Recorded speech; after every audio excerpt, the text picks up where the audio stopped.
હાલ ભૂરા હું જવું બહાર. કામ થઈ ગયું? કમ્પ્લેટ કચરા પોતા વાસણ કમ્પ્લેટ. કમ્પ્લેટ 0-0. કાંઈ બેવો ના માર થાય મૂળ હું જઉં. કીધું ને બેહો એમ. શું હે માં વાર્તા કેવી લે? શું હે વાર્તા બોલ. માં બેનપણીએ કીધી વાર્તા. શું એક સુખી પતિ હતો. કેરે હતો આપા કેરે ટાઈમ તારીખ વિડિયો કઈ સબૂત હે ઈસવીસન સાલ કઈ હે સબૂત પણ તમારી વાત તો સાંભળો પેલા. આપા કેરે હતો હું એમ કહું સુખી પતિ કેરે હતો. પેલા સાંભળશો તમે? ના સુખી હતો જ નહીં કોઈ પતિ.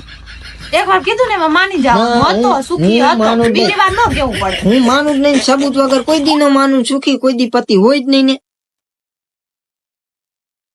બીજી વાર ન કેવું પડે. કીધું ને મેં કીધું ને એક વાર કે ઈ સુખી પતિ કોઈ હોય જ નહીં એટલે પતિજી વાત સબૂત છે કઈ તારા આગળ. ના ના મારી વાત ન કરતો હું બીજાની વાત કરું. હું તો સુખી છું ઈ તને ખબર જ છે. મને ખબર તમે મારી જ વાત કરો.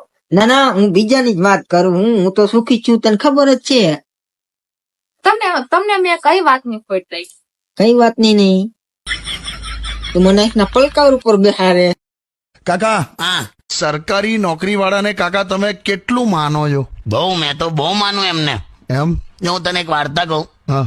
એકવાર એક માણસ છે ને મરીને નર્કમાં ગયો. અચ્છા. ત્યાં આમ ફરતો હતો કે કયા નર્કમાં જવું એમ. એટલે કોઈ ફોરેન ના નર્કમાં કેવું હોય એમ. ફોરેન નું નર્ક? હા એવું જોવા નીકળેલો તો અમેરિકાના નર્કમાં જોયું. અચ્છા. તો અમેરિકાના નર્કમાં એવું પૂછ્યું કે અહીંયા શું શું થાય. હા. તો પેલા કીધું કે જો અહીંયા પહેલા કે ઇલેક્ટ્રિક ખુરશીમાં બેસાડીને 1 કલાક સુધી તમને કરંટ આપવામાં આવશે. અહં. પછી એક ખિલ્લા લાગેલી પથારી હોય ને એમાં સુડાવી દેવામાં આવશે. અચ્છા.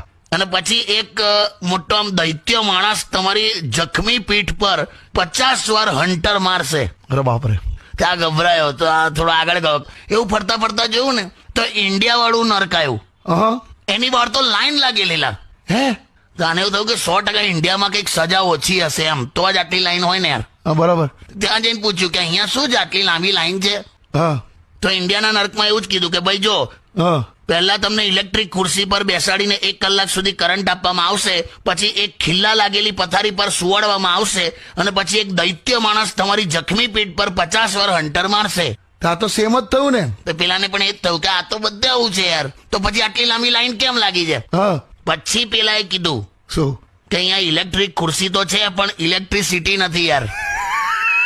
ખિલ્લા વાળી પથારીમાંથી કોઈ ખિલ્લા જ ચોરી ગયું છે.